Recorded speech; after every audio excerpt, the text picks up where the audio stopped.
Oke, selamat datang kembali di Deep Dive kita. Pernah nggak sih Anda kepikiran, kenapa ya ngajar orang dewasa itu rasanya beda banget sama ngajar anak-anak?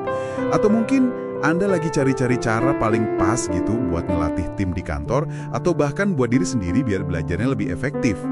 Nah, hari ini kita bakal menyelam lebih dalam ke dunia andragogi. Ini seni dan ilmunya ngajar orang dewasa. Sumber kita kali ini banyak mengacu ke gagasan Malcolm Knowles ya. Dia ini tokoh penting banget di bidang ini. Misi kita simple aja. Gali intisari soal keunikan pembelajar dewasa dan strategi apa sih yang paling ngena buat Anda. Siap? Yuk kita bedah. Jadi Knowles itu nunjukin beberapa asumsi dasar nih. Pertama, soal konsep diri. Orang dewasa itu kan udah ngerasa mandiri ya. Betul banget. Mereka itu udah punya pandangan kalau mereka itu ya bertanggung jawab atas keputusan sendiri, termasuk soal belajar. Nah, itu dia. Jadi nggak bisa cuma disuapin informasi aja gitu kan? Iya, persis.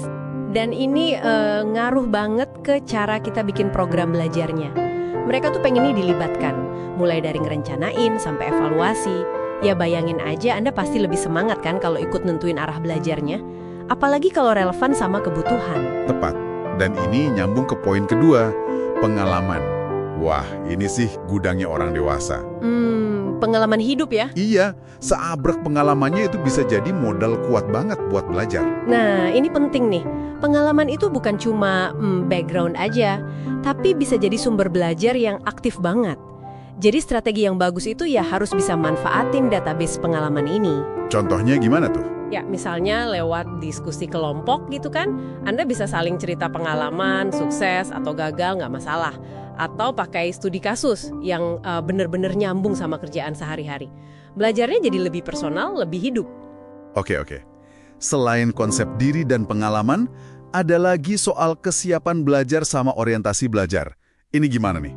Kalau kesiapan belajar orang dewasa itu biasanya muncul karena tuntutan peran. Entah peran sosial atau kerjaan. Mereka belajar ya karena lagi butuh solusi buat sesuatu. Jadi, bukan karena disuruh kurikulumnya? Bukan.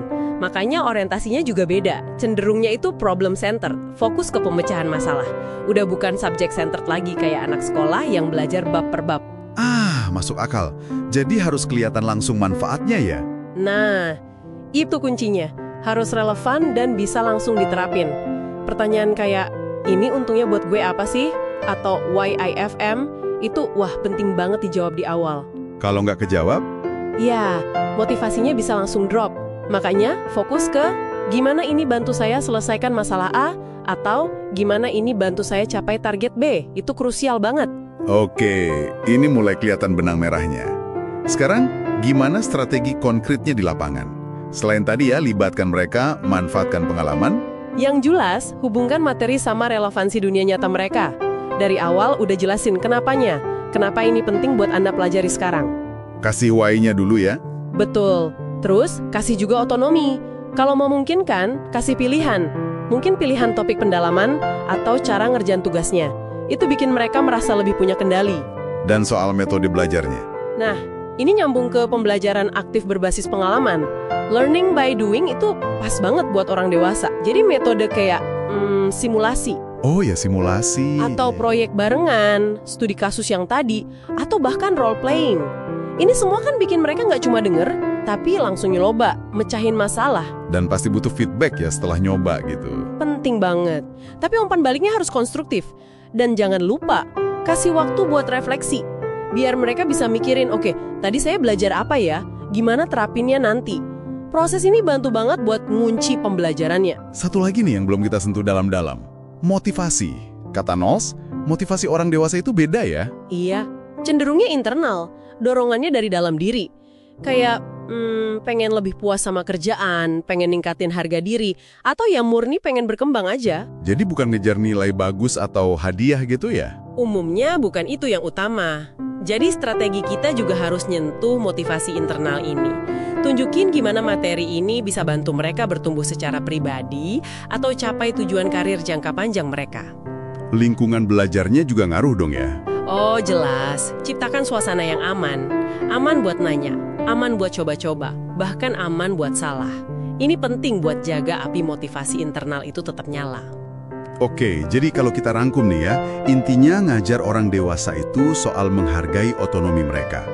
Mengakui pengalaman mereka itu aset, pastiin relevansinya jelas, dan sentuh motivasi dari dalam diri mereka. Betul. Jadi lebih kayak kemitraan dalam belajar ya, bukan lagi hubungan guru-murid yang satu arah kayak dulu. Menarik banget. Ini bikin kita jadi mikir ya. Iya, ini mungkin jadi pertanyaan buat Anda renungkan juga nih. Kalau ingat-ingat lagi prinsip andragogi ini, pengalaman belajar Anda dulu entah di kantor atau kuliah kira-kira gimana ya, biar bisa lebih efektif?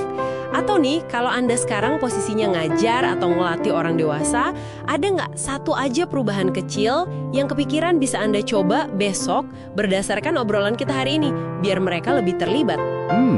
Pertanyaan yang bagus buat dibawa pulang.